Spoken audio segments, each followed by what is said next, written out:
Welcome to Gyandas. तो ज्ञानदास में आप सभी का स्वागत है। तो हमेशा की तरह आज भी हम शुरू करेंगे आपके साइंस के 35 MCQ की सीरीज़, जो कि आपके आरआरबी एग्ज़ाम के लिए बहुत ही इंपॉर्टेंट है और अन्य भी एग्ज़ाम जहाँ पे साइंस क्वेश्चन आते हैं उनके लिए बहुत ही इंपॉर्टेंट है। तो आज का जो हमारा सेशन होगा ये आपका केमिस्ट्री से है। तो चलिए शुरू करते हैं सेशन को। और ये सेशन बहुत ही इंपॉर्टेंट है और ये सब क्वेश्चन जो आपके हैं ये एग्ज़ाम में पूछे गए हैं डायरेक्टली। ठीक है, तो देखिए सबसे पहला क्वेश्चन है आपका, निम्न में कौन सबसे स्थायी तत्व है। आपसे पूछा है निम्न में कौन सबसे स्थायी तत्व है, तो आपको बताना है स्थायी तत्व। तो इसका जो राइट आंसर हो जाएगा आपका हो जाएगा सीसा। ऑप्शन बी सीसा करेक्ट हो जाएगा। इसे लेड भी कहते हैं। ठीक है, पीबी इसका सिंबल होता है। ये सबसे स्थायी तत्व है इन चार ऑप्शनों में। ठीक है, क्वेश्चन नंबर 2 देखिए, अक्रिय गैसों की खोज किसने की। अक्रिय गैस या फिर इनर्ट गैस जिसे कहते हैं इंग्लिश में इनर्ट गैस। ठीक है, पूछ रहा है उसकी खोज किसने की। तो अक्रिय गैसों की जो खोज की वो की थी रैमजे ने। किसने की थी? रैमजे। तो ऑप्शन डी जो है आपका इसका करेक्ट हो जाएगा, रैमजे। आगे बढ़ेंगे क्वेश्चन नंबर 3 की तरफ। इसमें दिया हुआ है आपका, खाने को पकाते समय सर्वाधिक मात्रा में नष्ट होते हैं। ठीक है, यानी जब हम खाना पकाते हैं तो उस समय सबसे अधिक क्या नष्ट होता है। ऑप्शन दिया है वसा, विटामिन, कार्बोहाइड्रेट, प्रोटीन।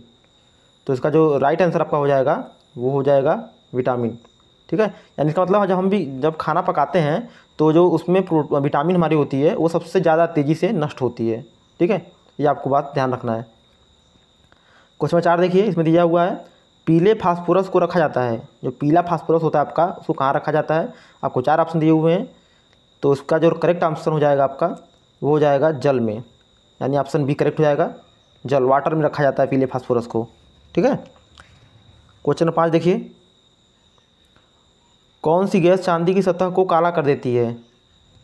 चांदी जो होती है उसकी सतह को काला कर देती है, तो ऐसी कौन सी गैस है। तो जो आपकी ओजोन गैस होती है, ओजोन इसका फार्मूला होता है O3।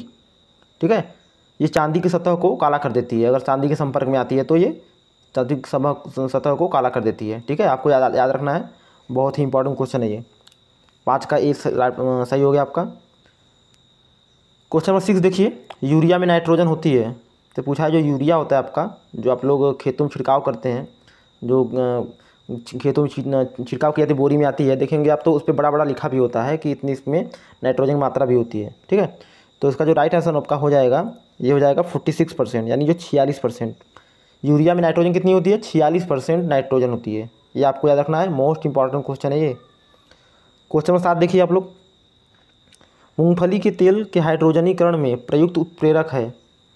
तो वो मूंगफली के तेल के हाइड्रोजनीकरण में प्रयुक्त उत्प्रेरक का जो नाम है वो आपका ऑप्शन ए करेक्ट हो जाएगा, निकिल। कौन सा है? निकिल। ऑप्शन ए करेक्ट है।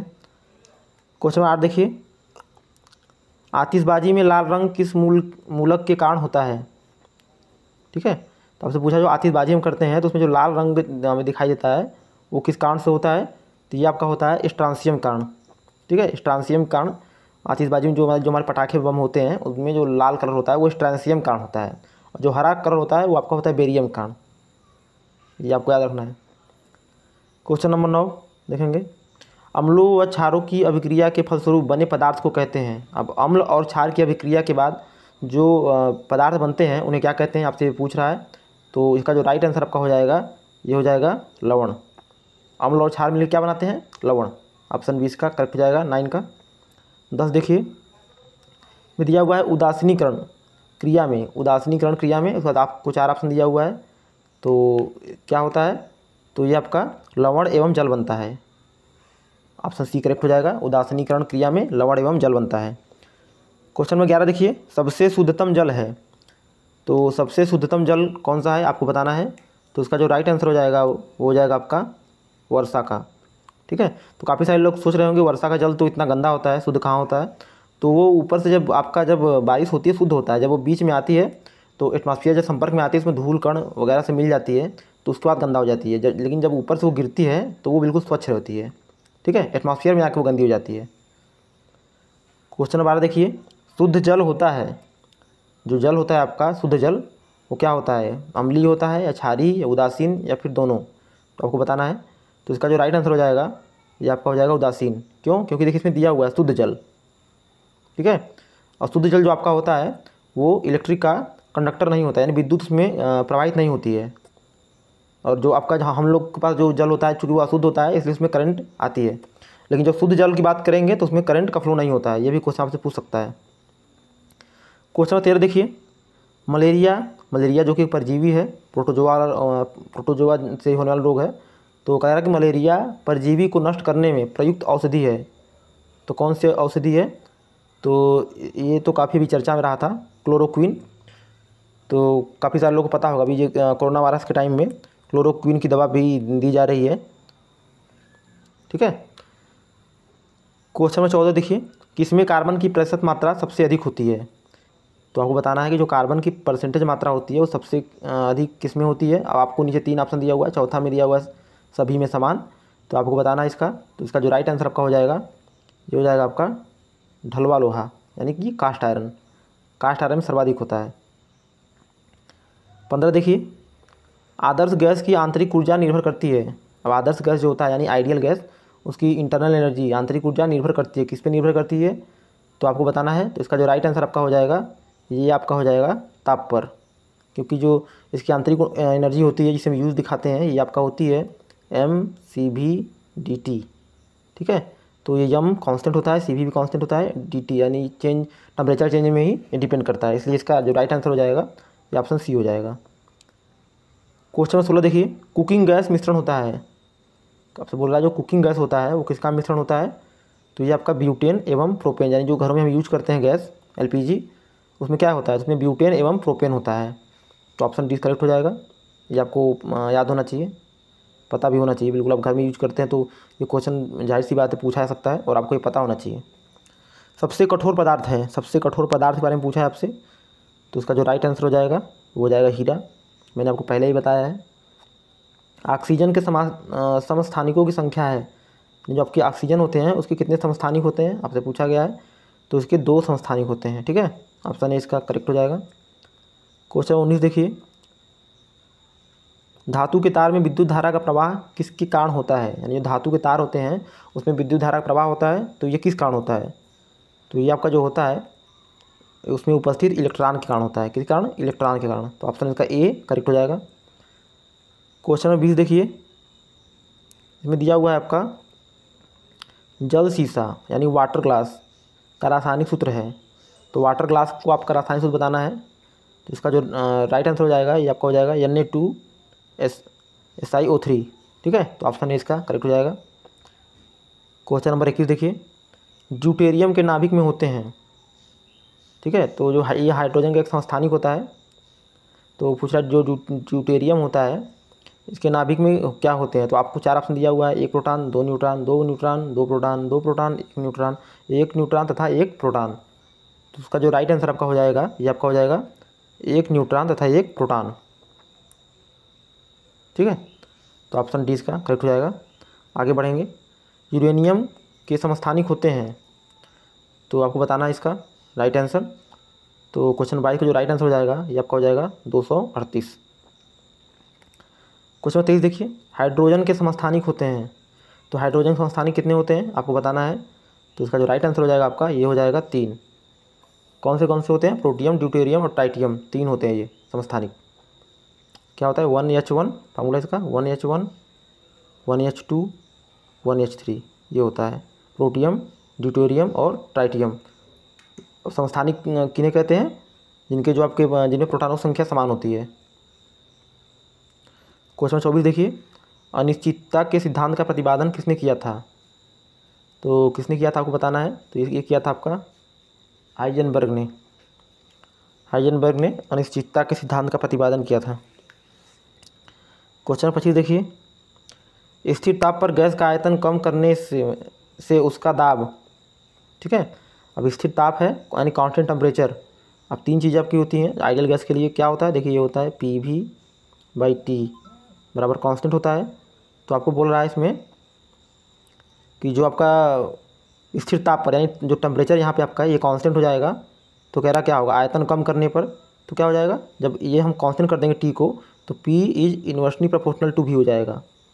यानी ये चूँकि ये कांस्टेंट रहना है तो P जब क्या कर रहे हैं आयतन कम करेंगे, जब यानी कि वॉल्यूम जब हम कम कर रहे हैं, देखिए यहाँ पे वॉल्यूम कम कर रहे हैं तो प्रेशर को मेंटेन करने के लिए चूँकि कांस्टेंट वैल्यू है तो प्रेशर को बढ़ना पड़ेगा। इसका जो राइट आंसर आपका हो जाएगा बढ़ जाता है। तो ऑप्शन इसका जो 25 का है वो सी करेक्ट हो जाएगा। ठीक है, 25 का सी करेक्ट हो जाएगा।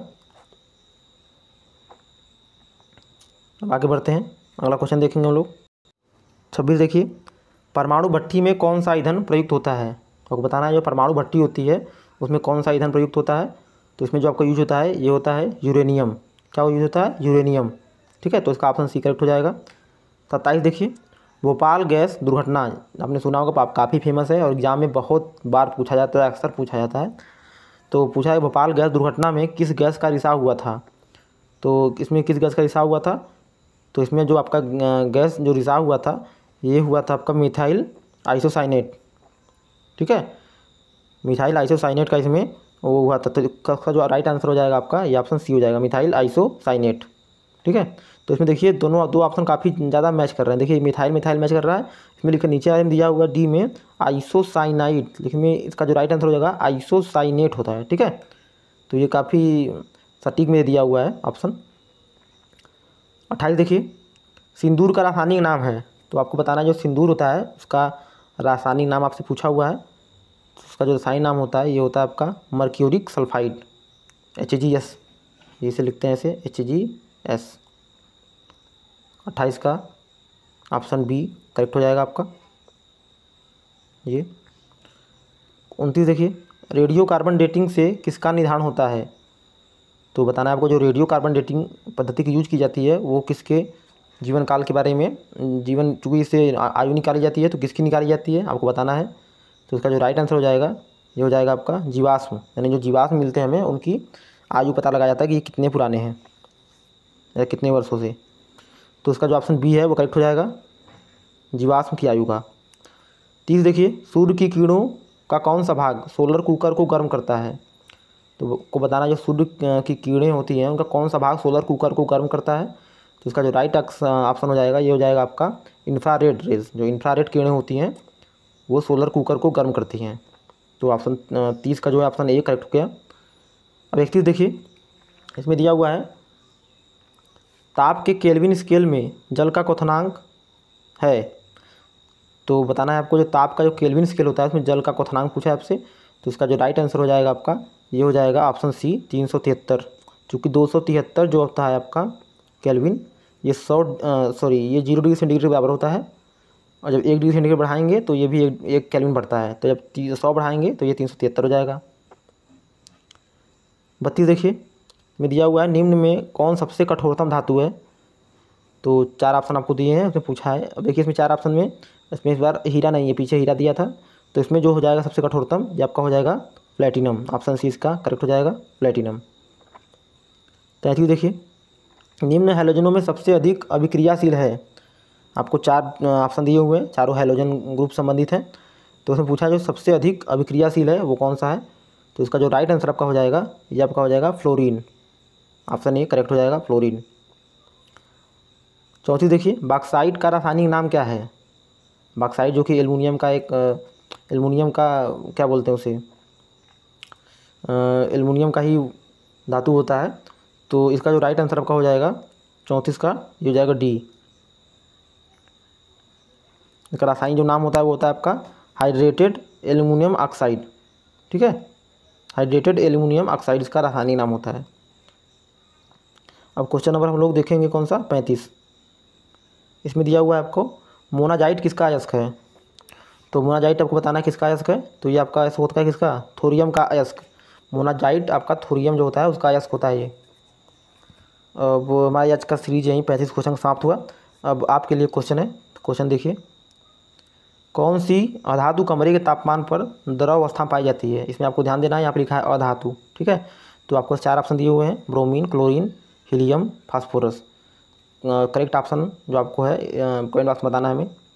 अब बाकी कल फिर मिलेंगे हम आपसे 35 क्वेश्चन की नई सीरीज के साथ। तो तब तक के लिए टाटा, गुड बाय।